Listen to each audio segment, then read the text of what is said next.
A professora Ieda, parece que me casei com meu pai. O tema já é intrigante, não é? É um tema intrigante. Eu também não tinha pensado em alguma coisa desse tipo. Mas, de qualquer forma, ela... Veja, olha o currículo, tá? Que beleza. É terapeuta quântico, é formada em psicanálise integrativa, terapia quântica, alinhamento biossistêmico e medicina germânica, é técnica que elimina crenças e memórias negativas. Ela também tem conhecimento do sistema de desprendimento da valência terminal molecular. É escritora, escreveu um livro, Parece que me casei com meu pai. Estou curioso para saber o que é isso aí. Vamos ficar de olho nisso aí. E no mais, ela vai, no decorrer da sua fala, ela vai nos mostrando. Então, apenas vou pedir a professora, não professora não, sou terapeuta. Hã? Só terapeuta. A terapeuta entra e ela vai nos falar. Então, esteja à vontade, o nosso pessoal que está aqui, pouco mais bom, vai lhe ouvir e depois vai lhe questionar, tá bom? Ok. Muito obrigado pela sua presença. Obrigada, eu que agradeço. Agradeço a presença de todos. Bom dia. Bom dia. Espero realmente que vocês gostem do que eu pareço com meu pai. Por isso que eu me casei com meu pai. Você vai... Começa aqui mesmo ou não, né? No primeiro, Não, né? lá no livro você coloca, por favor.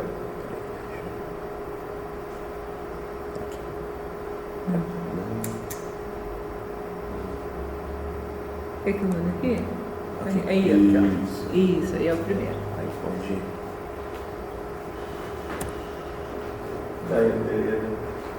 Enter. Aí. Pois é. Parece que me casei com meu pai. Vocês também repetiram a história dos seus pais? Eu repeti a história do meu pai. Eu repeti padrões de passados, né? Padrões anteriores da minha vida. Eu vi o meu pai e acabei casando com uma pessoa igual a ele. Por isso que parece que casei com meu pai. As características do meu marido tinham muito a ver com o que eu vivi com meu pai. Uma pessoa que não tinha diálogo com os filhos. Ele só sabia agir de forma violenta. Mas era o que ele sabia fazer. A gente não pode culpar o que aconteceu no passado. Era o melhor dele. E era ele que quis fazer. Só que na busca daquele pai ausente, na busca daquele amor e atenção que eu não tive, inconsciente, eu acabei casando com uma pessoa igual. Então, eu estudei psicanálise, eu fui buscar tudo essa teoria que eu vou passar para vocês. E eu espero que vocês entendam o porquê eu escolhi esse título. Daí, no final, a gente pode discutir um pouco mais sobre isso.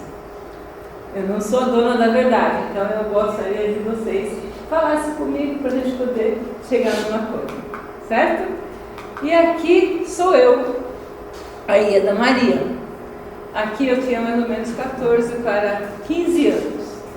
Essa foto era aquele tempo que a gente fazia, arrecadava dinheiro para poder ganhar e fazer a formatura do colegial. Pois é, essa foto é daquele tempo, então tá bem velhinha toda.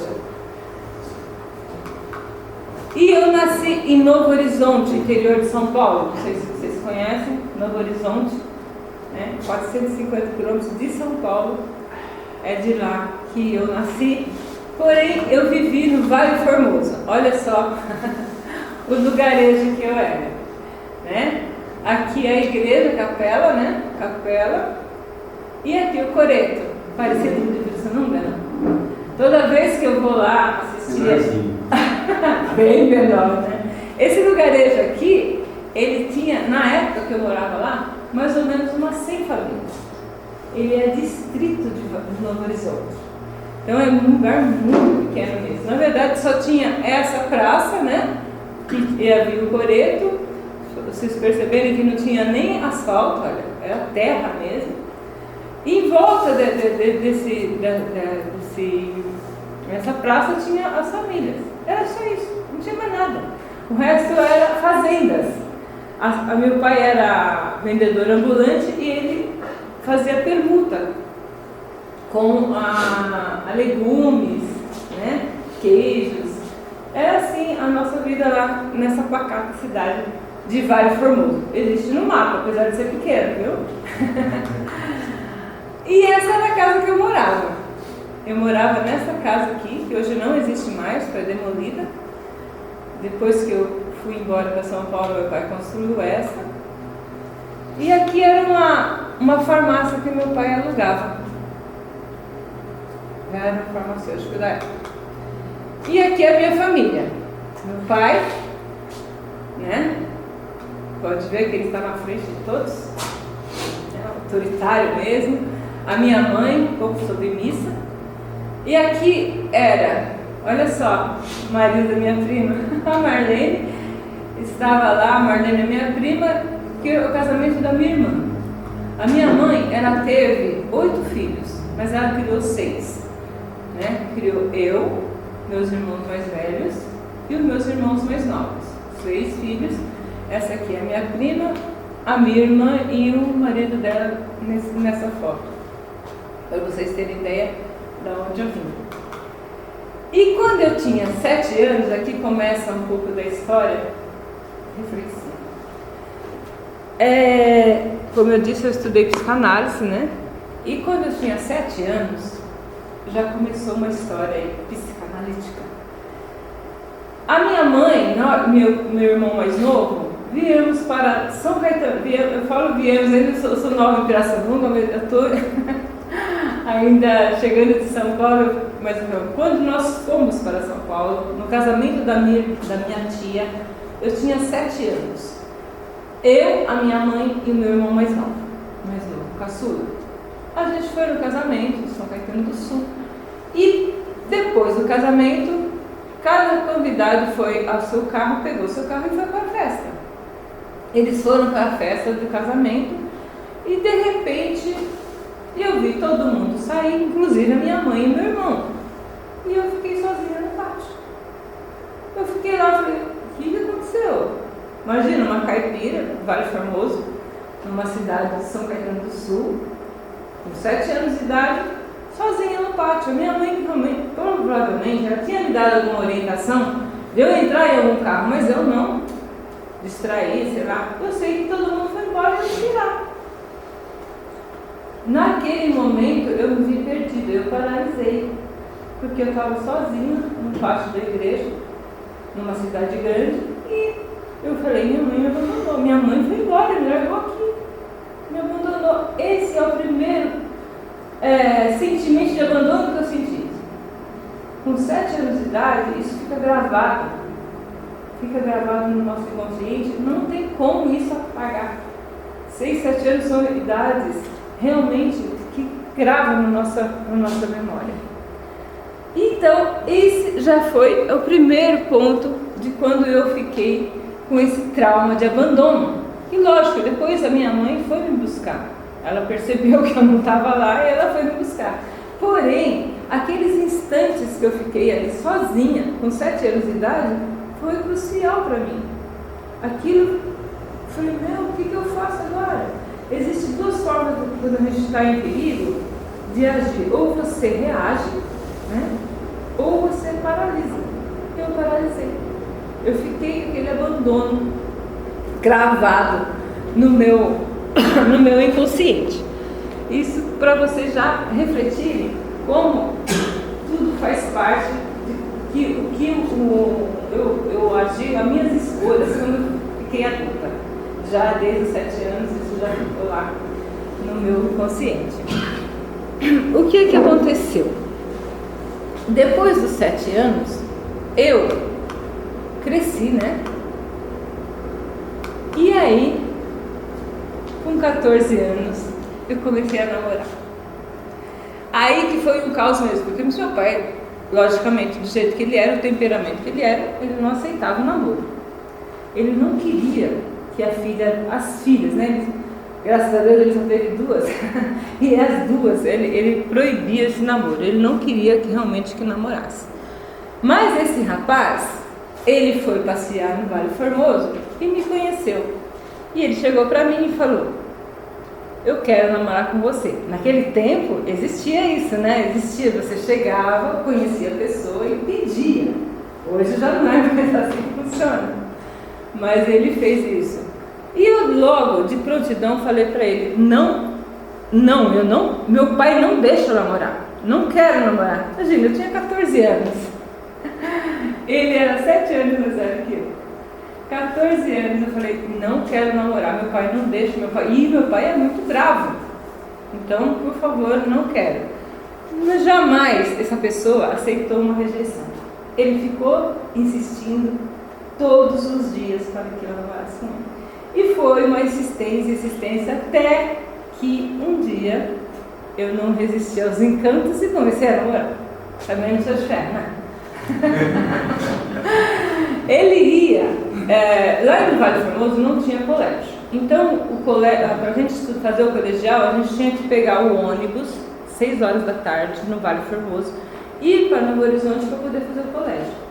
Ele sabia o ponto de ônibus, então ele ia todos os dias no ponto de ônibus para insistir, namorar comigo. O meu pai não deixa, né? Bom, como esconder do meu pai num lugar daquele, pequeno daquele jeito? A Marisa conhece, a Marisa sabe como que é. Então, fica à vontade, seja bem-vinda. Meu pai ficou sabendo e aí que a coisa virou um caos.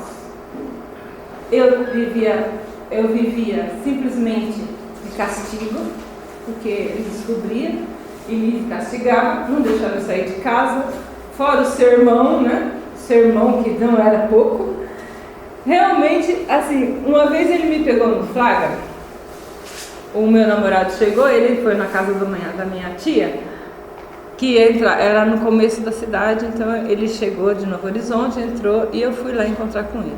Mas eu tinha uma outra tia, que também era contra o namoro, mandou avisar meu pai. Vocês imaginam quando chegou meu pai, pegou nós dois?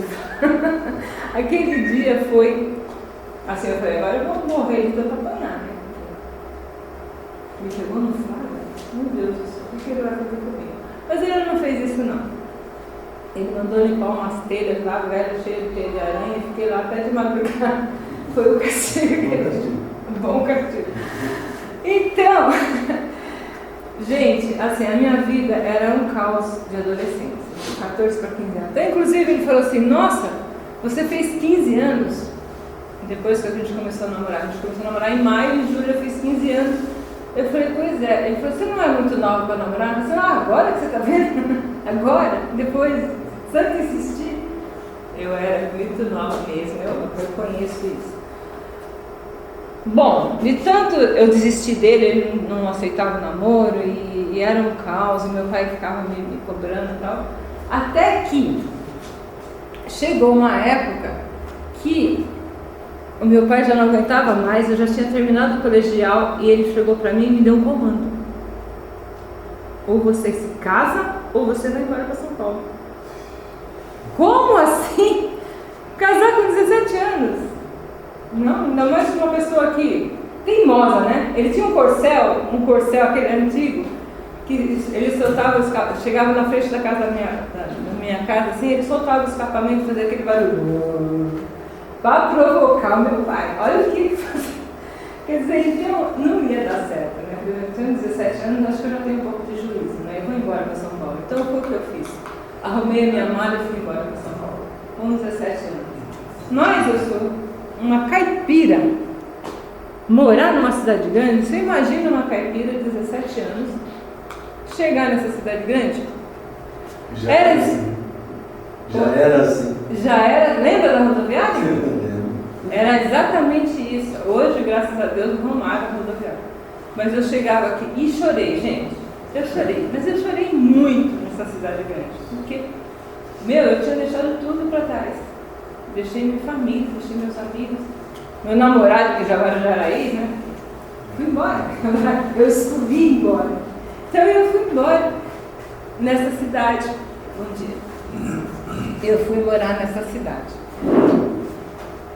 E também a carência começou a aumentar na minha vida. Eu já tinha o sentimento de abandono. Então, vocês viram que com 7 anos eu já tinha passado tudo isso. E eu vim aqui nessa cidade, essa selva de pedra, saindo daquele lugarejo de mais ou menos 100 famílias. Vocês imaginam como que eu passei para poder me adaptar a essa cidade? Não é? Foi um tremendo, um desafio grande, vou dizer assim. Né? Mas eu cresci. A gente cresce com os obstáculos da vida, não cresce? Eu cresci. E eu tive sorte que um mês depois, eu estava morando com a minha tia, eu tive que morar com tia, irmã, eu tive que morar com outras pessoas, porque a minha família tinha ficado no interior. Um mês depois eu comecei a trabalhar numa empresa pequena de caça e pesca. E nessa empresa eu era office girl. Eu trabalhava externo. Então a empresa ficava num bairro, os bancos ficavam no centro de São Caetano do Sul e eu ia em todos os bancos para ver saldo. Naquela época não tinha internet para ver saldo, né? Então eu ia, todos os bancos eu ia pedir o saldo. E nesses dias que eu ia, todos os dias, eu acabei conhecendo um gerente do banco que me chamou para ser secretária do banco. Secretária do banco. Secretária da gerência. Quer dizer, Oi? Responsabilidade. Eu falei, olha, essa caipira está subindo na vida, né? Tá se dando bem, né? Eu falei, poxa, o meu pai começou a me olhar com outros olhos. Olha só, que nada por acaso nessa vida, meu pai começou a fazer as coisas comigo. Ele não tinha diálogo, ele começou a ter diálogo. Ele começou a conversar. Ele não fazia isso. Ele não conversava com nenhum dos filhos. Ele não tinha esse dom, acho. Acho que é a melhor forma de dizer. O que ele sabia fazer era bater. E ele começou a me olhar com outros olhos. Nossa, eu nunca tinha vivido aquilo. Um pai conversar com a filha, imagina, o que é isso? E até pela cidade mesmo, né? Ficou, nossa, Ieda, do Vale Formoso, em São Paulo, secretária da gerência, começou a ter outros olhos. E eu comecei a crescer como gente, né? Nossa, eu sou uma secretária da gerência e tal. Até arrumei um novo namorado. Olha só. Eu arrumei um novo namorado. Porém, a minha carência era enorme. Embora eu era uma secretária da gerência do Banco Mercantil. Na época era Banco Mercantil, né? Mercantil de desconto, não existe mais. Então eu posso falar, né?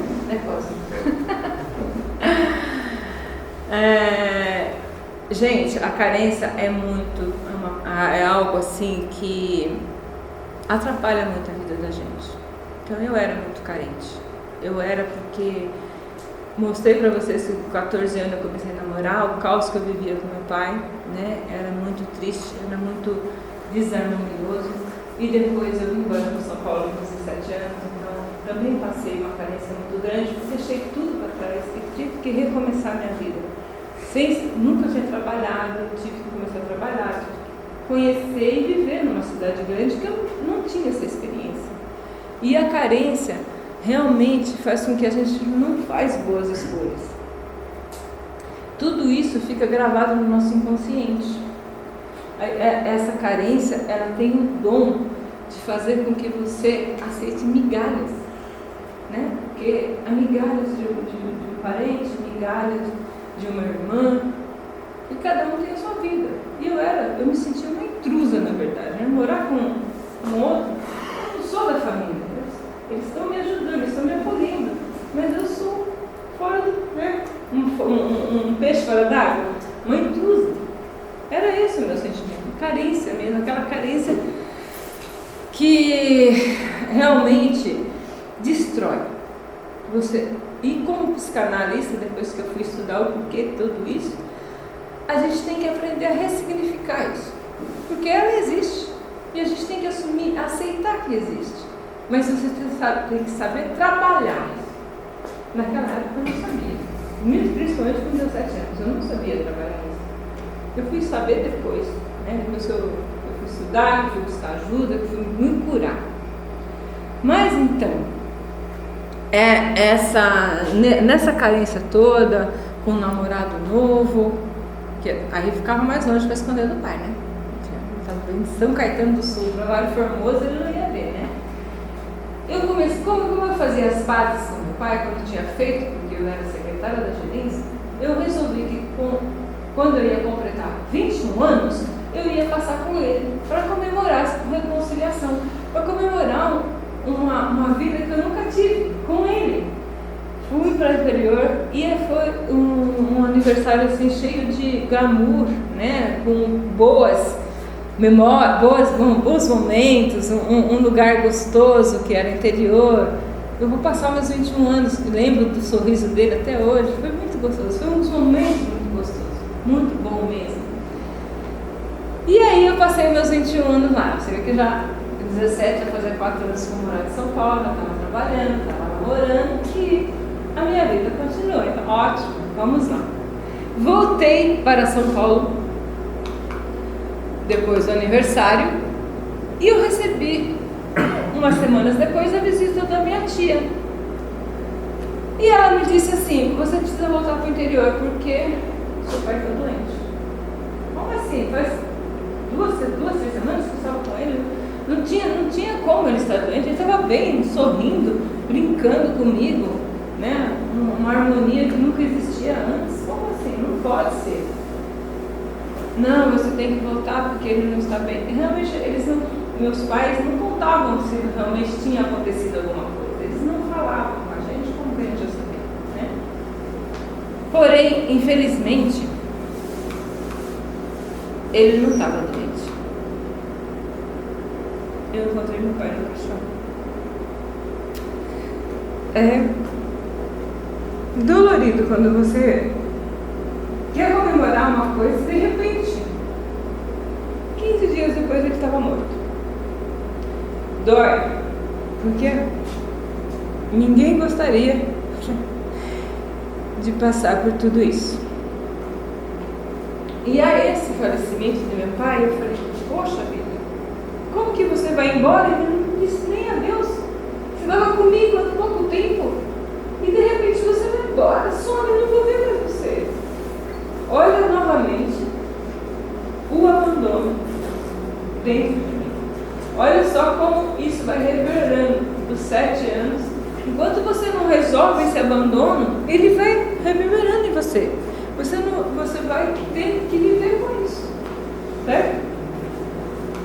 Então o trauma se instalou em mim. Esse trauma, segundo a Sunita Bogal, ela é uma das mestres que eu aprendi EFT um dia. A Sunita, ela diz que o trauma tem 4 características. Ele é isolado, ele é inesperado, ele é dramático, ele é inesperado, dramático, isolado e não tem estratégia para lidar. Era exatamente isso que eu senti quando eu vi meu pai no caixão. Esse trauma, ele seguiu muito na minha vida, porque eu simplesmente me sentia abandonada, carente, né? Totalmente carente, solidão, porque a gente fica só.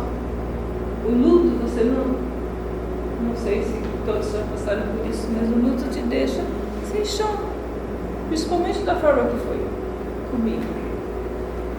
E era assim que eu voltei para São Paulo, com esse trauma todo, com esse luto todo. O meu namorado me pediu em casamento nessa situação. Jamais eu poderia ter aceito esse pedido, porque o pior não foi ele me pedir em casamento nessa situação que eu me encontrava. O pior foi eu ter aceito me casar com ele. Eu aceitei. eu não tinha como fazer escolha na situação que eu me encontrava. Era um luto, era uma carência muito grande. Acredito que ninguém possa fazer isso, se vocês concordam comigo. Como você pode fazer uma escolha, principalmente no relacionamento amoroso, numa situação de luto, numa situação de abandono, numa situação de carência? Acredita nisso? Não é possível fazer isso. Inclusive, eu vou deixar aqui para vocês refletirem o que o Deepak Chopra fala sobre a carência. O que a maioria de nós leva para o relacionamento não é a plenitude, mas a carência. Olha eu aí. A carência implica uma ausência de si. A carência é uma força poderosa capaz de criar ilusões poderosas. Ninguém pode realmente entrar dentro de você e substituir a peça que está faltando. Eu substituí o meu pai. Por isso parece que eu casei com meu pai. Eu substituí naquela agonia que eu estava, naquela carência que eu estava, pelo meu marido. E jamais o meu marido podia dar o que faltava dentro de mim. Ninguém pode fazer isso. Só você mesmo pode curar aquela dor, aquela peça que está faltando. Não tem outra pessoa a fazer isso. E esse trauma me percorreu para que eu pudesse fazer uma escolha não tão assertiva.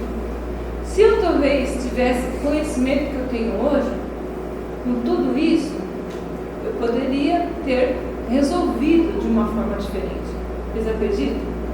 Mas eu não tinha esse conhecimento que eu tenho hoje. E por isso, eu escrevi o meu livro para poder não só ajudar as pessoas, que é esse o meu propósito, agregar valor na vida das pessoas.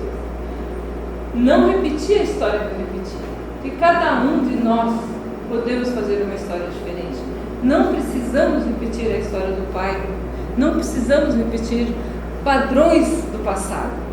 Porque o que a gente vive no passado, quando é criança, isso fica no nosso inconsciente. E a gente acaba fazendo escolhas na base desse inconsciente. Não podemos fazer isso. Devemos sim cuidar da nossa vida de uma forma diferente e fazer de forma diferente. Bom, me casei e os primeiros dias de casamento tudo foi uma festa. Foi divertido. Comemoramos. A gente também tem que olhar o lado bom, né? Sempre tem um lado bom na vida, não tem? Pois é, foi muito bom. Fiz a minha lua de mel. A gente teve comemorações da primeira filha e da segunda filha também. A gente comemorou muito os primeiros dias. Eu tive a minha filha com 27 anos, a minha primeira filha. Eu tenho 2 filhas e 2 netas.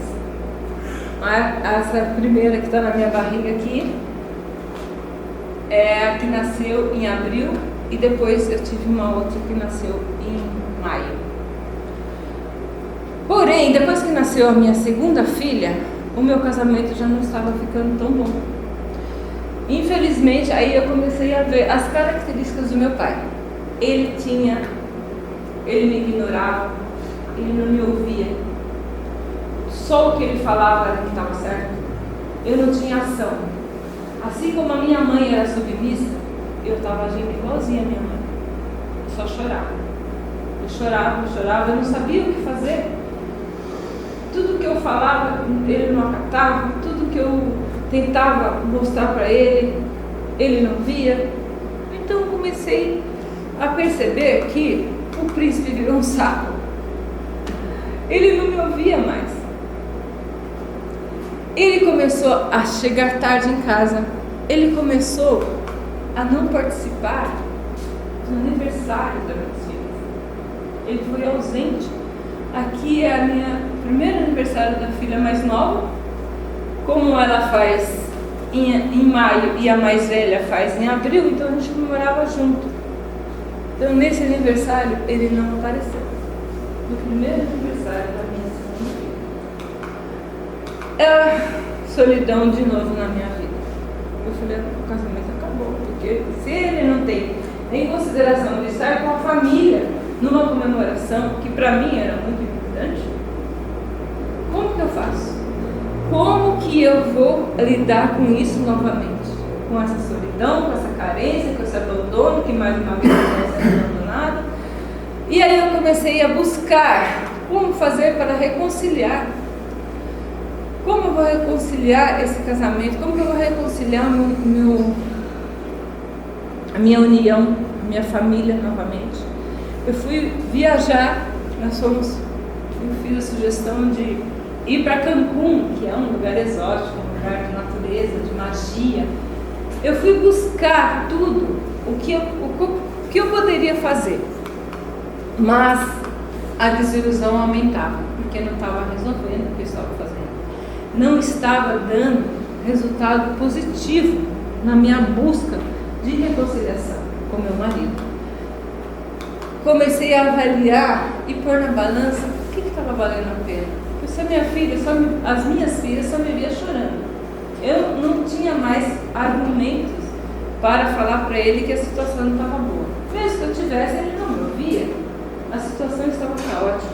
Eu estava vivendo aquela filha do passado com meu pai bravo, porque era isso que ele fazia, exatamente as características de meu pai.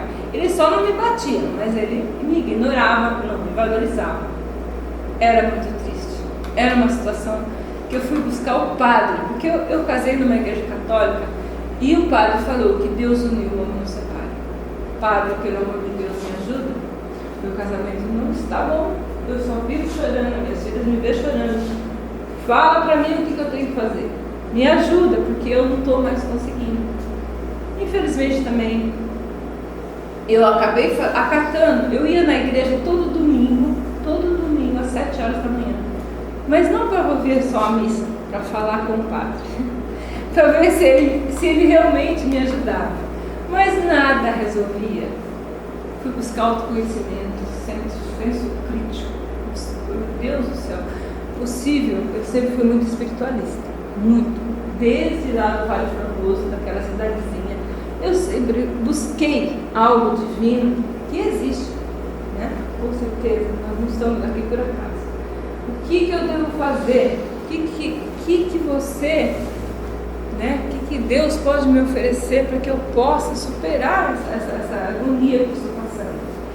Me ajuda, eu tenho posturas pequenas, eu preciso dar um jeito. Eu me sentia culpada, na verdade, né? Eu sou culpada de não estar dando certo isso. Um investimento num casamento, porque o casamento é um investimento, não é? Você quer, pelo menos a gente não se casa para se separar. Eu não me casei para me separar, eu casei porque eu queria construir uma família. E uma família de margarina, né? Uma família legal, bonita. Porém, não nada disso não resolveu e eu tive que me separar. Eu tive que tomar essa atitude, não foi fácil, não desejo para ninguém. Mas, diante de tudo que eu fiz, 3 anos de terapia, 3 anos buscando padre, 3 anos tentando buscar uma solução, viajei, fiz o que eu pude, não resolvi. Então, eu mais uma vez estava no luto. Concordo que é um luto. Eu falei para ele, ou você sai ou eu saio, porque do jeito que está, a gente vai destruir todo mundo aqui. Vai acabar tudo. Então, mesmo se eu saísse ou se ele saísse, era um luto. Acabou. Mais uma vez, eu estava na carência, sem saber o que fazer, com 2 filhas pequenas. E a minha solução foi buscar ajuda. Eu fui buscar ajuda novamente com um terapeuta. Eu não era psicanalista na época. Na época eu trabalhava por muito tempo. Quando eu era casada, trabalhava com meu cunhado numa empresa em São Caetano do Sul. Mas aí, diante de tanto sofrimento, de tanto buscar ajuda, eu falei, o que eu estou fazendo comigo? Não é? O que eu estou fazendo comigo? Nós somos centelhas divinas. Nós somos filhos de Deus, e Deus é puro amor. Deus é puro amor. Você acha que Deus quer ver você sofrendo? Quer ver você no luto? Quer ver você... Não, Ele quer ver você bem. Ele quer te ver feliz. E foi isso que eu fui buscar dentro de mim. Essa mulher que supera todo esse abandono, toda essa carência, que supera o que não deu certo. Porque nós somos seres humanos e nós podemos errar. Ou erramos sem querer, né? Mas temos um conselho. Deus nos dá esse privilégio. Deus faz com que a gente busque dentro da gente, porque ninguém, como disse Deepak Chopra, ninguém vai entrar dentro de você e vai superar aquilo que você precisa. Ninguém vai suprir aquela peça que está faltando, a não ser que você olhe dentro de você. Olhei dentro para mim, olhei dentro de mim e fui buscar essa força que o Divino nos dá, essa força que nós precisamos ter para seguir em frente, não é? Seguir em frente e construir uma vida nova, buscar dentro de mim tudo o que eu posso oferecer de melhor para minhas filhas, porque elas não têm como evitar essa situação, e eu tinha uma responsabilidade grande, né? Eu estava sozinha com 2 filhas. Se eu viver de mimimi, de vitimismo, eu não vou construir nada. Eu tenho que me reerguer e mostrar para elas que a vida vale a pena, que todos esses obstáculos é possível superar. E foi isso que eu fui fazer. E aí eu criei esse método. Esse método eu criei, chama-se CREA, Consciência, Relacionamento, Espiritualidade, Yoga e Autoconhecimento. Depois que eu fui estudar psicanálise e terapia quântica, que a terapia quântica é algo que eu super indico a vocês. A física quântica nos ensina que nós somos tudo energia, e que nós atraímos, nós permitimos tudo o que acontece com a gente. Que nós somos energia e dependendo da frequência que você emite, é o que volta para você. Então, que frequência eu estava naquela época? Para que eu pudesse atrair uma pessoa que não me valorizasse, que não me ouvia, que realmente não se considerava um marido, uma pessoa, um companheiro comigo. Então, que frequência eu estava vivendo para que eu pudesse me atrair aquilo? Então, eu fui buscar na física quântica e na psicanálise consciência do que eu estava fazendo comigo, porque ninguém vai valorizar você se você não se valorizar. E eu não me valorizava, eu me sentia abandonada, eu vivia de mimimi, eu vivia de vitimismo. Como que uma pessoa pode te dar o valor se você mesmo não se sente valorizado? Então isso é uma consciência que nós temos que ter. O que eu estou fazendo comigo? O porquê que isso aconteceu comigo? O que eu devo fazer? O que eu não aprendi ainda?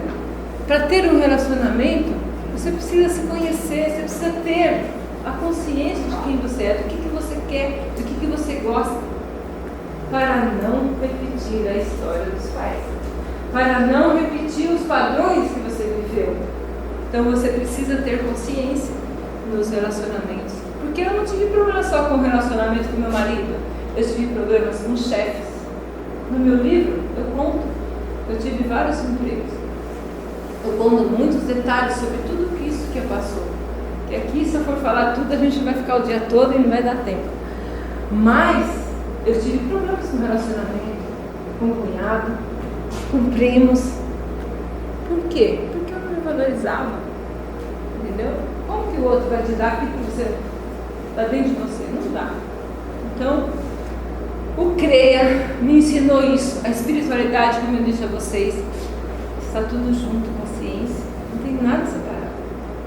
A espiritualidade está dentro de nós. E eu sempre fui muito espiritualista e sempre vivi com a conexão com o divino. Então a espiritualidade me ajudou muito a ver a estrada, o caminho que eu pudesse seguir com alegria, com superação. E também nos meus entendimentos como psicanalista, eu via muitas coisas. Tinha homens também, mas a maioria mulheres com problemas de relacionamento. E eu falei, eu vou estudar, eu vou escrever um livro para que eu possa ajudar mais ainda. Porque você lendo, você refletindo sobre tudo isso que eu falei para vocês um pouco mais, a pessoa tem condições de se reerguer e superar por aquilo que ela está passando. Porque não é fácil passar num relacionamento não mal resolvido. Isso eu tenho certeza que eu vivi experiência e conto muitos detalhes no meu livro.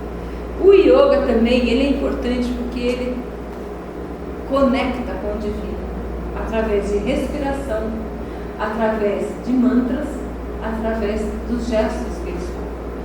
O yoga ele tem a conexão com o divino. Só os gestos de fazer assim, namastê, para quem já fez, namastê é o amor que você tem contribuindo com o amor que você tem. Então, é uma conexão. Yoga é uma atividade importantíssima nas nossas vidas. E o autoconhecimento, que também é o autoconhecimento, que estava aqui falando com a Luciana, é para o resto da vida. A gente se autoconhece a cada dia, a cada momento. Não é verdade? Tudo na vida, nada é por acaso. Você tem que saber exatamente o porquê que aquilo está acontecendo com você, o que você tem que aprender com aquilo, né? O que eu tenho que aprender com vocês, o que eu estou fazendo aqui. Então isso, quando a gente colabora na forma de mostrar uma transformação, que foi a transformação que eu fiz na minha vida, é uma forma de agregar valor na vida das pessoas. Acredita? Acredita nisso? É isso, gente. É essa a minha fala de hoje, né? Eu quero encerrar dizendo que depois de tanto aprender, de tanto passar por essa jornada que eu passei na vida, eu sempre agradeci muito por ela. E Cosmo, eu só clicar aqui? Vai ter um problema técnico. Vai ter? Internet aqui não foi bem. Não? Tá conectado a internet. Ah, a gente não pôs no YouTube, né? Cara, acho que tem. Apesar de todo. Eu pus aqui, ó, esse ícone para poder tocar ela. Porque embora. Clica. O máximo a não ser desse.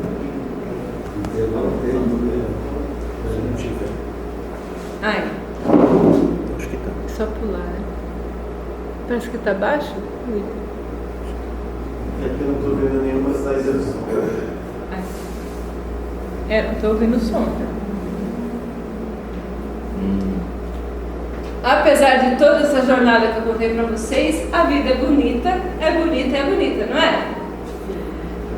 Viver e não ter a vergonha de ser feliz, cantar e cantar e cantar a beleza de ser um eterno aprendiz. Eu vejo isso.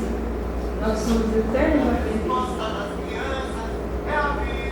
É bonita e é bonita viver e não ter a vergonha de cantar e ser feliz. Cantar e cantar e cantar um eterno aprendiz. Ah, meu Deus, eu sei que a vida devia ser verdade, será, mas isso não impede que eu repita.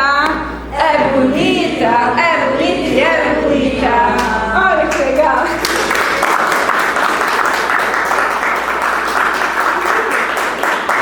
Obrigada, gente. Tem mais um slide aqui. O meu Instagram é Ieda Maria Terapeuta Quântica. E aí eu vou deixar também o meu celular. É esse. Pode perguntar. Posso falar? Pode. Eu achei muito bacana essa apresentação, a forma que você fez a conversa, né? Eu queria compartilhar com você, eu percebi assim, que ao longo da sua vida, não estava mudando muito as chavinhas da sua vida. estava enfrentando coisas, mas sempre de uma mesma forma, talvez, de viver. E você falou muito do luto, a dificuldade do luto e a reconstrução, né? Tipos de luto. Isso. Você teve vários antes, né? Nem todos eram lutos, ou todos eram lutos, né? Mas a virada da chave é importante, porque você tem que mudar no dia, você até quando você vai ficar naquele vitimismo, né? Independente da origem, de onde veio, chegou uma hora que você virei a página. E nessa virada, assim, eu tive uma oportunidade boa também. Já numa fase assim, mais adulta da minha vida, né? Perto dos 50 anos, eu me tornei budista, né? Então tem as coisinhas vão andando, né? Nada por acaso, elas vão andando, né? E aí, nesse momento, uma chavinha importante virou no mim. Aí várias coisas foram feitas de formas diferentes. Talvez antes de fazer tudo do mesmo jeitinho, depois. E agora, uma parte já que você passou pelo mimimi, né? Já com a chave virada, eu tive a oportunidade de não passar pelo mimimi. Então, se pelos 50 eu me converti ao budismo, né? Muito rapidamente depois eu perdi a minha mulher, que era uma grande mulher, um relacionamento de 22 anos, com filhos, filhos pequenos tais, e aí eu passei por esse luto, como você falou, né? Mas já reagindo de uma forma muito diferente, porque eu estava mais aparelhado, eu não percebo nesse sentido, né? Porque a minha espiritualidade me facilitou muito, nesse sentido, né? Ajuda, né? Mas o meu diferente do abandono e tal, que claro, você sente tudo isso, né? Eu tive uma diferença que eu tinha 2 filhos pequenos, como eu tenho ainda agora um pouco maiores, né? E eles ali não tinha essa do mimimi para mim. Então eu não tive nem a oportunidade de considerar essa escolha, né? E aí, tudo bem, tudo em ordem, eu peguei os dois, pus um cada um uma pena, segui a vida e não deixei de viver. E tive um compromisso muito grande de que meus filhos não perdessem a vontade de viver. Então, que você fala do luto, né? Perder a vontade de viver, né? Então, tem essa aí. Então, tudo isso junto, eu passei por um luto de uma forma muito elegante, muito legal, sem balançar, mas por conta de várias chavinhas. A última chave importante que eu estava virando, né? Que aí eu vejo muita similaridade com você. Você tem uma conexão forte, né, no mundo quântico, né, que a gente transita um pouco junto, 12 horas, né, essa conexão aí com o universo e tal. Eu acho que é brilhante. Você trazer isso para a sua terapia, no sentido de contribuir com as pessoas, né? Isso. É muito bacana. Eu gostei muito da sua história. Muito obrigada. Exato, pode falar.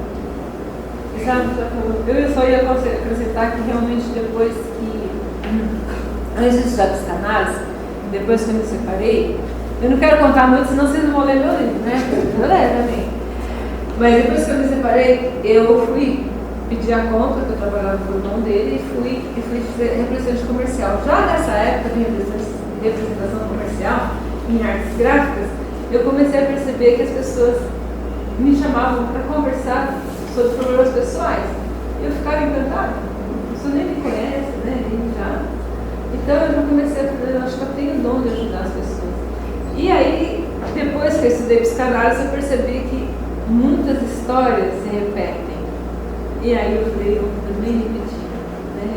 Eu posso agregar valor, eu posso ajudar as pessoas compartilhando aquilo que eu vivi.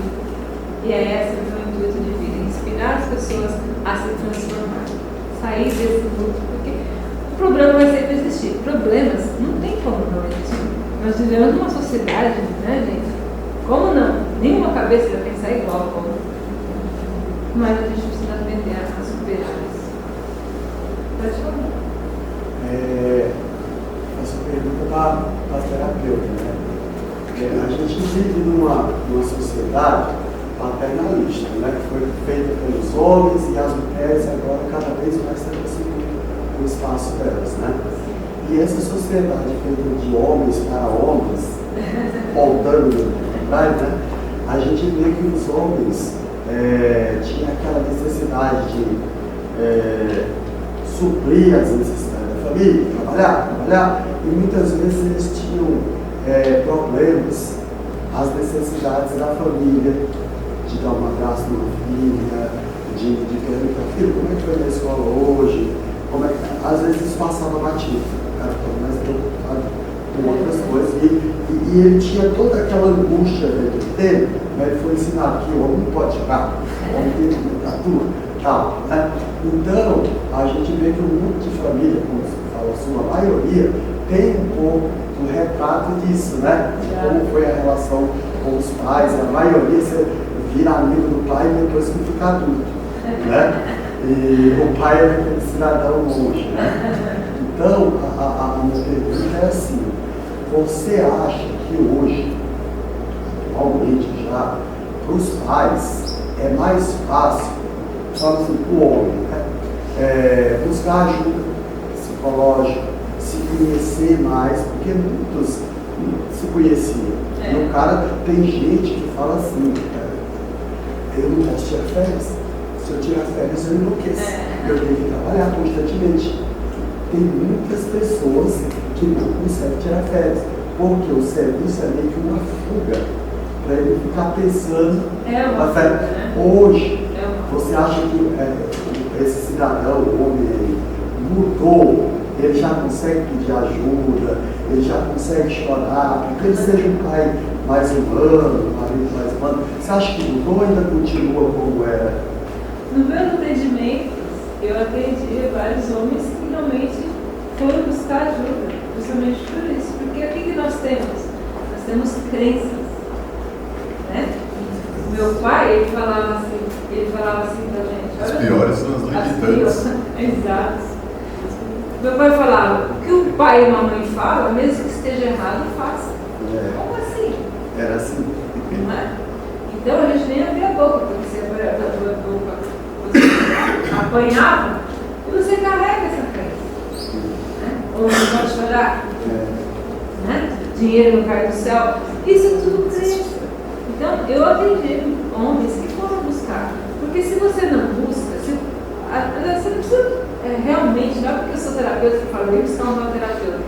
Se você conseguir sozinho buscar uma reflexão e falar por que eu estou com essa crença ainda, essa crença do passado. Né? Deus é único, né? E nós somos únicos também, mas somos todos filhos de um pai só. Não tem que ter diferença. Porque tem que ser homem, não pode isso, porque o homem tem que fazer isso.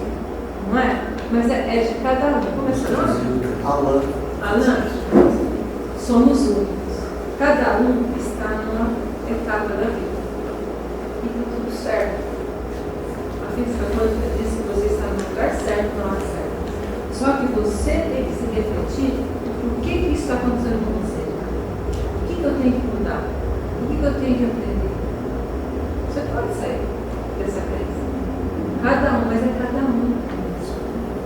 Então, se buscar uma terapia, é ótimo, porque vai ajudar a refletir. A reflexão vai fazer você chegar. Eu fiz terapia antes de me separar por 3 anos. Porque na minha cabeça não existia separação. Lembra a crença? Eu vou contra Deus? Como assim? Então, era uma crença minha. Era uma crença. Que todos nós temos. Nós não estamos livres de crença.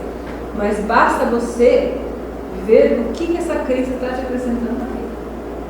Ela está sendo legal? Se ela está sendo legal, muda. Troca de crença. Não é verdade? Isso não é essa pergunta? Posso te fazer uma observação? Eu trabalho há algum tempo. Quando eu cheguei aqui hoje, ela me falou que ia ser uma palestra dela. Eu fiquei olhando e falei assim, meu Deus, eu estou acostumada aí com ela, eu vi o que ela faz. E ela fala com mulheres. Tá? Porque as mulheres entendem essa palestra dela com uma facilidade brutal. Tá? E aí, de repente, eu fico prestando atenção exatamente porque eu estou debatendo com outras psicanalistas exatamente que tem que abrir isso para os homens. Porque, na realidade, você vê que vocês dois reagiram exatamente como a gente esperava. Porque, assim, eu estou com 60 e eu acredito que a minha geração não se permitia realmente que a gente debatesse isso.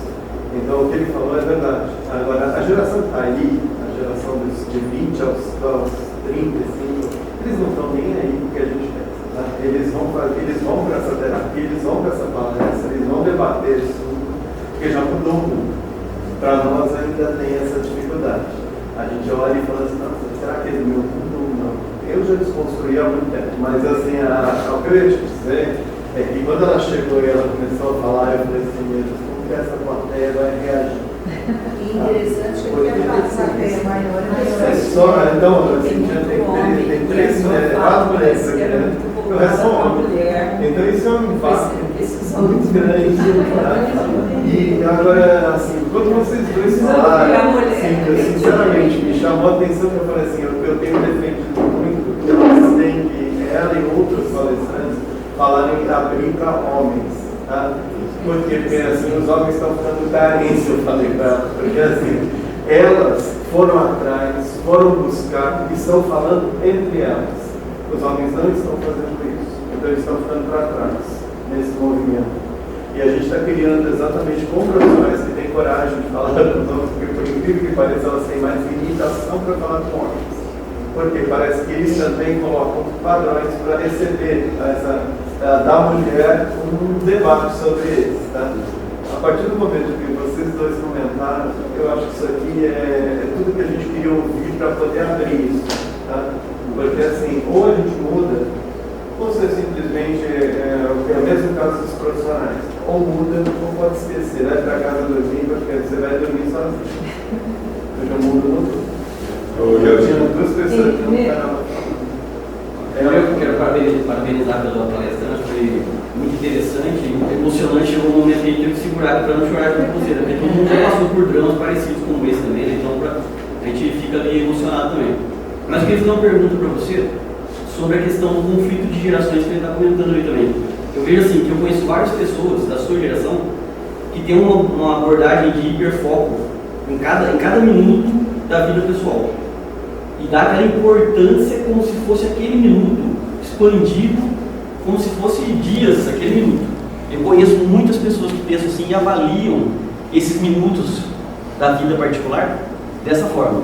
E causa a impressão, e daí vai, nesse ponto eu vou fazer a pergunta, que essas novas gerações, elas dedicam tanto tempo para o celular, que talvez elas não tenham tempo de avaliar com tanto hiperfoco cada minuto, cada trauma da vida. Então eu gostaria de saber assim, se você acha que existe uma diferença de gerações, e se a sua geração dá realmente esse hiperfoco, porque eu conheço algumas pessoas também que fazem isso, e como está essa geração de hoje, se eles têm essa abordagem de hiperfoco na vida pessoal, ou se é menor. Não começou não?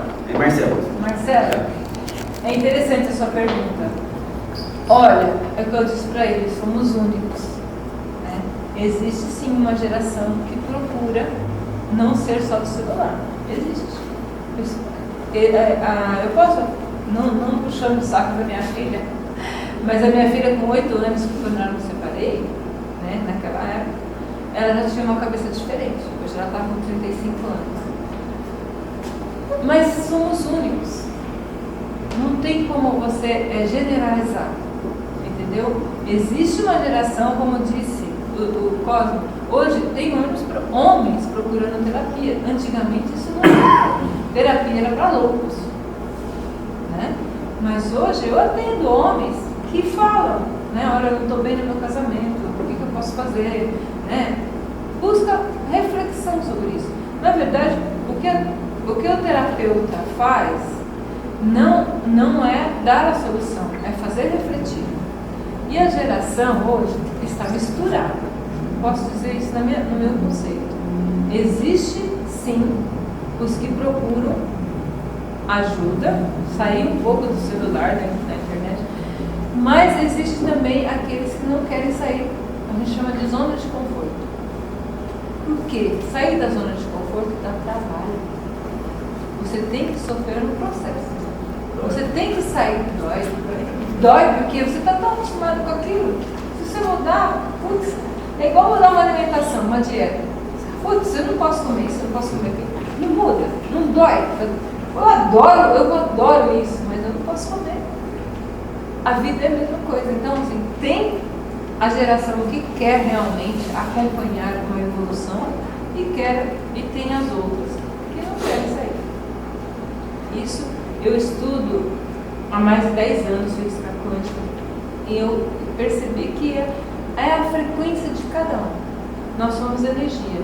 Então, a frequência que a pessoa emite volta para ela. E basta a pessoa falar e se autoconhecer, que é o CREA que eu falei para você. Se você analisar, mas é um processo, não é fácil. Não existem as duas coisas. Estamos numa sociedade e a gente tem que viver com isso. Não tem como. Ida, quero te parabenizar pela exposição. E aí é uma exposição visceral, né? Ela é visceral, você se expõe com muita honestidade, exatamente. É uma exposição assim, e realmente se abrir, né? E mostrar todas as facetas. Para ajudar mesmo a não ter vergonha de falar da vida, a aceitar a vida. Foi muito honesto, muito bonito. E como sugestão, no seu próximo slide, cabe bastante, além do Gonzaguinha, cabe aquela música da Elis, como nossos pais. Como nossos pais. Na verdade, Tem do Almir Sabe também, né? Tocando em frente. Né? Parabéns. É o dom de ser capaz. Isso. De ser feliz. Isso. Depois eu vou ter uma pergunta, agora eu vou te contar uma coisa. Quando eu era jovem, há 13, 14 anos, eu passei por uma situação igual, meu pai era muito enérgica. Aí eu fazia as minhas orações e eu colocava nas minhas orações que eu queria um homem assim, assim, assim, assim, não como ele. Eu queria um homem que fosse do meu, que seria aquilo que eu não queria que eu via no meu pai. Então eu realmente, quando eu peguei a idade, mesmo não era a idade natural que ele deixava, eu encontrei o homem que eu queria, que eu pedi. Parece que eu falei para você, ele colocou aí sobre esse povo quântico, né? Naquela época eu não conhecia o quântico, a lei da atração, o quântico, mas eu tinha a espiritualidade. Então eu fazia as minhas orações, eu pedia, porque eu via como ele me tratava. Porque eu era uma pessoa muito boa para minha mãe, muito boa para a gente, mas ele era enérgico e ausente. Ele viajava, ele era motorista, então eu ficava 6 meses fora de casa, eu não tinha pai. Então quando ele chegava, no aniversário a gente não tinha Natal, não tinha ele. Quando ele chegava, eu chegava até desmaiada e então chorar, porque eu sentia saudade dele. Mas ele, quando estava junto com a gente, ele impunha regras. Então não namorar, não passar esmalte, não podia usar um pijama de calça comprida, era assim a situação dele. Mas eu falava assim, e ele nunca estava. Então eu falava assim, eu nunca vou casar com um motorista. Então eu falei, não quero isso. Então eu nunca disse assim, que eu não vou querer aquilo, eu queria aquilo. Então eu botei todas e realmente isso veio pra mim. Você namorei, comecei a namorar com 15 anos. Mesmo, e casei com ele, estou ficando já 50. Parabéns, A técnica da escolha. Só colocando um ponto de vista meu, assim, igual o Marcelo comentou, né? O trauma, a gente, assim, observando a parte do trauma, o trauma é aquilo que a gente foca com um hiperfoco, é aquilo que realmente nos prejudica. Mas, assim, o trauma também nos ajuda a crescer um pouco, né? Assim, crescer. Porque vamos falar assim, ele é necessário? Não, mas é inevitável. Muitas vezes é inevitável porque não depende 100% da gente. Ele acaba aparecendo na nossa vida que nos pega de surpresa. Né? Não tem como a gente controlar isso. Né? Igual o Marcelo comentou, essa nova geração, eles não têm esse hiperfoco. O que eu observo, eles não têm um hiperfoco de tudo para eles acarretar um problema. Eles sempre têm uma saída ali pela tangente, tudo, né? Então, assim, talvez essa nova geração não tenha um crescimento tão grande igual nós tivemos na nossa geração, porque traumas existiram, nos ajudaram a crescer. Coisas que aconteceram na minha vida que me ajudaram a crescer lá atrás, com 12, 11, 12 anos, que foram traumas para mim, que aconteceu na vida da família, dos meus pais, que me ajudaram a estar, vamos falar assim, onde eu estou hoje, por decisões, é o que eu entendi também da palestra, né? Que onde a senhora está hoje é o que, assim, foram coisas que aconteceram no passado. Então, vendo essa nova geração, muitas vezes nós, como pais, né, ou os pais mais novos, eles tentam amenizar esses traumas. dos jovens, né? Então a gente vê que há um pouco dessa deficiência deles entenderem o que realmente acontece na vida. Talvez isso futuramente possa vir a prejudicar um pouco essa geração que vem vindo, né? Só colocando, não sei se assim colaborou, mas indo para isso que o Marcelo acabou comentando e perguntando, que essa geração do celular, vamos falar, né? Eles não têm esse hiperfoco, né, de estar no dia a dia da vida, vendo os problemas, né? Então só queria colocar esse pequeno ponto. Eu só complementando assim, a fala dele, porque quando você estava mostrando toda a sua história, né, na minha percepção eu vi que essa dor maior ainda ela está presente na sua vida em relação àquele luto do seu pai, porque os outros eu achei que foram já resolvidos. E eu vejo assim que as pessoas, quando elas dão essa virada, elas geralmente vêm de uma história de muita dor. Então essa dor que você sentiu, que se transformou, talvez até na sua escolha profissional, queria que você até falasse um pouco sobre isso. E aí como chegou nesse livro, né, que talvez essa elaboração dessa sua dor, e aí a gente vê assim, uma sociedade cheia de medicações para anestesiar as pessoas, e talvez a gente fique meio robótico, automático, né? Qual que é a sua visão em relação a isso?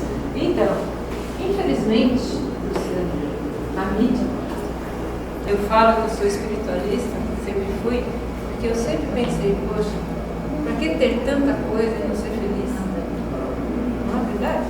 Vamos ser felizes, porque quando você está bem com a vida, você está bem em qualquer lugar, qualquer um, seja onde você estiver. Então, isso é importante. Só que não é isso que a mídia mostra. A mídia mostra carrões, compra isso, compra aquilo, celular de última moda. E aí, a maioria, principalmente os mais jovens, ficam ligados naquilo. Né? E eles têm, atrás da tela, existe uma forma de dominar. Domina mesmo. Depois que eu estudei psicanálise, eu vi o que é importante. O que é importante é você saber como funciona o cérebro. Se você entendeu como funciona o nosso cérebro, a gente evolui. Mas dá trabalho. Você tem que buscar isso. Né? E assim, a sua pergunta, né? Não sei se eu respondi a sua pergunta também, referente a essa geração que está chegando. Na verdade, eu ainda acredito, depende de cada um. Sabe, existem várias gerações. Né? Eu criei 2 filhas e assim, uma é diferente da outra. Uma é mais materialista, a outra já não é tanto, é mais espiritualista, a outra quer ser, ela busca isso, a outra já não quer. Então, é por isso que eu falo, é de cada um. E não é a gente pode dar as reflexões. Até gênios. A gente tem que colocar as reflexões, mas cada um vai buscar na hora que puder buscar. Não, sabe, a espiritualidade, ela está aqui presente para você usufruir, mas não é todo mundo que acredita. Né? Espiritualidade para mim não é religião. Espiritualidade é ter a conexão com algo divino. Né? É isso que eu vejo. Você falou por que eu cheguei na psicanálise? É isso? Não, que talvez tenha sido fruto, mas aí eu queria nada é por acaso, não é verdade? Eu cheguei no ponto que eu falei, eu só aceito migalhas. Caramba, nós merecemos abundância. Nós temos um Deus que é por amor, que quer te ver bem, feliz, abundante. Não é isso? Por que eu só aceito migalhas na minha vida? Por que você sempre chorar por aquilo que foi? Né? Você falou, eu me emocionei quando eu falei da meu pai. É interessante, Luciana, que eu já falei outras vezes, talvez eu não tenha noção, não sei.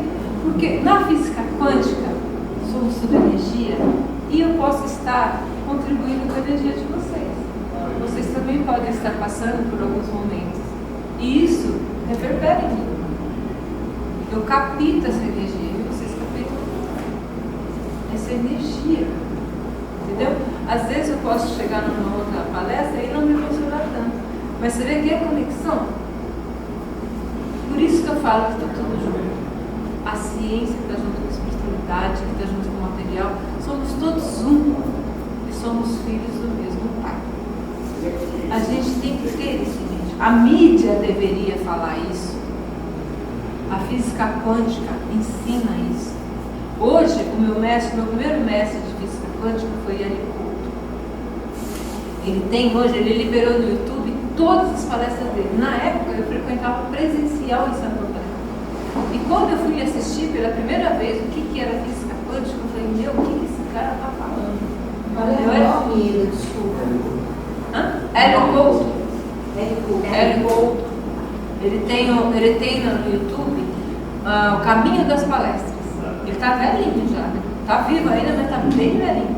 Ele já não era tão novo quando eu frequentava as palestras dele, lá em Santo André. Hoje então, ele sempre falava, gente, quem está aqui está recebendo essa energia que eu estou transmitindo, e vocês estão passando. Eu estou fazendo a mesma coisa, né? Então, a minha colaboração com o livro, por que eu cheguei? Exatamente porque eu passei por tudo isso e consegui superar. Eu quero mostrar que todos nós, embora estejam passando por momentos difíceis, é possível superar. Só que nós temos que aceitar isso, que é a primeira coisa. Aceitar que você tem um problema, aceitar que você pode resolver esse problema e ir atrás dessa cura. Porque cura tem, só que tem um processo. E esse processo não é fácil, mas é possível. Por isso que eu gosto do Gonzaguinha. A vida é bonita e nós somos eternos aprendizes. Estamos aprendendo uns com os outros, a cada dia, a cada momento, em cada ação da nossa vida. Eles não pensam como a gente. Tá? Então, para eles, por exemplo, se você falar da discussão de previdência, de que não interessa para eles, porque eles estão vivendo o dia de hoje. E assim, essa nova geração aprendeu uma coisa que a nossa não teve direito a ter. Eles vivem o dia de hoje. Nós passamos uma vida inteira pensando em ser feliz na aposentadoria. Né? Então, e a maioria não chegava a ser feliz. Né? Eles não. Eles vivem felizes. Eles querem ser felizes hoje. Tá? Então, é uma mudança de valor que a gente vai ter que encarar. Porque, na verdade, eles já estão vivendo hoje. Então, se você pergunta, eu vivi assim, todo mundo dá risada que eu sempre vivi assim. Então, aí todo mundo olhava e falava assim, eu estava com 30, eu falava assim, já posso morrer amanhã que eu já fiz tudo. Aí 40 eu repetia a mesma coisa e eu continuo falando a mesma coisa até hoje. Tudo que eu estou com vontade eu faço hoje, eu não espero nada para amanhã. Aí a pessoa fala assim, e hoje eles já têm essa consciência. E isso é muito interessante de ver porque eles mudaram de valores. Eles não precisam acumular nada, nem dinheiro, eles não têm uma necessidade. Agora, se você falar para eles que eles querem ir para algum lugar, eles querem. Aí, então eles botam como objetivo, mas não é para daqui a 10 anos, não. Ano que vem eles vão para aquele lugar e eles vão fazer aquilo que eles querem. Então, assim, é que para nós a gente sente isso como se fosse uma reação deles, uma mudança. Na verdade, para eles não é nenhuma mudança, porque é a vida de hoje. Então, assim, aquilo que a gente tem como hiperfoco, com trauma, ou como isso, ou como aquilo, na vida deles já não existe mais. Então, na verdade, existe na nossa, na deles não. Eles vão ter outros problemas, mas assim, não os nossos. Então, é só interessante a gente ver. E eu falo sempre uma coisa, eu adoro trabalhar com essa garotada, né? Porque eles ensinam pra gente coisas que a gente não imagina. Porque assim, pra nós aquilo era uma limitante. Eles não têm essa limitante. Então quando você olha, você fala assim, cara, mas por que ele tá fazendo isso? Aí você olha de novo e fala assim, putz, eu podia ter feito isso, né? Não dá mais, porque já foi o meu tempo. Mas você vive o deles. E é muito legal, porque na verdade não tem esse problema que a gente tem. Isso é porque nossa cultura faz a gente pensar nisso. Eles não têm esse problema. Eles não têm limites, eles não têm nenhum medo, eles não têm a maioria dos traumas que a gente traz e as limitações que a gente gera no trauma, eles não têm, porque nós ajudamos eles a não ter. Então é interessante a gente aprender com eles, é o inverso. Se a gente não entender que a gente tem que aprender com eles, tá? Quem vai sofrer somos nós. Nós vamos ficar para trás. Nós vamos ficar para trás. Na realidade, a gente já está para trás, né? Já estamos. Mas é muito legal se a gente aprende com eles. Não tem medo algum de aprender com eles. Aí um dia conversando com ele, com 4 anos de idade, aí ele falou assim, nossa pai, interessante essa frase, né? 4 aninhos. Eu falei assim, pai, Deus está em casa em toda parte. Não, Deus não está em casa em toda parte. Sabe como que ele está em toda parte? Eu falei assim, como? Ele virou e falou assim, está no nosso coração, porque se eu estou na rua, ele está comigo, se eu estou em casa, ele está comigo, se eu estou na escola, ele está comigo. Coisa que nós adultos nunca paramos para pensar. Então são entendimentos totalmente assim, diferentes de gerações. Sim. Com 4 anos de idade, coisa que ele só ouvia falar, mas ele assimilou aquilo e começou a pensar, meditar sobre isso. Agora, então para eles não vêm com essas marcas, eu preciso seguir Não, eles não precisam de religião nenhuma, porque Deus está com eles. Então quando você falou que você era budista, eu falei assim, nossa, se fosse há 20 anos atrás, quando em qualquer lugar se há de convir que a gente ia ser né? Agora, hoje em dia, você fala que é budista, é legal, não sei o que, ninguém mais gera nenhum tipo de, oh meu Deus, nossa, o que será? Quem é Buda? Está competindo, porque assim, existe uma coisa que eu acho que a Ieda traz muito, a falta de concorrência. Hoje, por exemplo, eu tenho uma plataforma e eu tenho vários concorrentes que eu mesmo indico, né? Que são meus concorrentes. Aí o pessoal olha pra mim e fala assim, você não tem coragem, você tem coragem de botar essa pessoa? Se a pessoa fala a mesma coisa que eu falo assim, só que tem cliente que eu não quero atender e ele atende. Aí a pessoa olha pra mim e fala assim, eu falei assim, e aí tem cliente que ele não quer atender, por quê? Porque o perfil que eu gosto de atender, ele já sabe também. Então ele joga no meu colo aquele perfil que ele não gosta, e eu jogo no colo dele o perfil que eu não gosto. Aí a pessoa olha e fala assim, nossa, você sabe que isso é bom? Eu falei assim, porque eu vou atender bem, porque o cliente que vem pra mim tem o meu perfil e eu vou fazer bem, e ele também. Eles já fazem isso, eles naturalmente, eles já nascem fazendo isso. Então eu estava falando com aquele rapaz, assim, é muito interessante como hoje é muito fácil para a gente pode fazer qualquer coisa de tudo, porque na realidade a gente tem a disponibilidade. Conhecimento hoje, eu não preciso decorar mais nada, gente, é só perguntar por telefone e ele responde. Então eu posso atuar em qualquer área que eu queira atuar na hora. E trazer a sua própria experiência é muita coragem. É muita coragem. E é uma coragem, vocês são, os dois são corajosos demais. Porque trabalhar com a cabeça das pessoas, se o universo é imensurável, a cabeça das pessoas é tanto quanto. E esse fato de trazer a sua própria experiência, se o Marcelo soluçasse ali, ia ter que parar. Ia ter que parar porque é a verdade que vocês sabem melhor do que eu, pelo menos, o quanto é importante trabalhar. Então, colocações simples e colocações que mudam a vida das pessoas. Essa é a minha intenção. Obrigada. Parabéns. Muito obrigada. E sucesso aí nessa trajetória. Pela primeira vez, a plateia toda se manifestou. Toda vez temos tido gente muito boa aqui e você é uma das. Mas veja, isso eu não tenho. Acho que ninguém ficou se dar para um rapaz. Por quê? Porque o seu assunto é interessante, a forma como que você foi contaminou o pessoal e levantou o quê? A discussão. Cada um colocou a sua opinião. Então a gente vai agradecer a classe assim, aberta, a sua presença sempre que você vai ser um prazer. E o que acontece? Valeu. Muito obrigada. Tá bom? Muito obrigada. Você não vai se esquecer desse dia, mas nós vamos deixar uma forma de graficamente fazer isso. William, você me faz favor?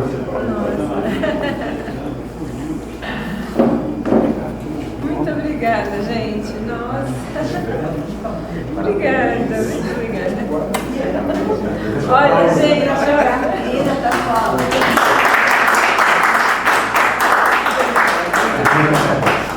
Nós temos uma coisa quase em comum. Se não for isso, a gente fica tão bom. olha! Que bom, né? Quase pertinho. A energia está vindo já há muito tempo.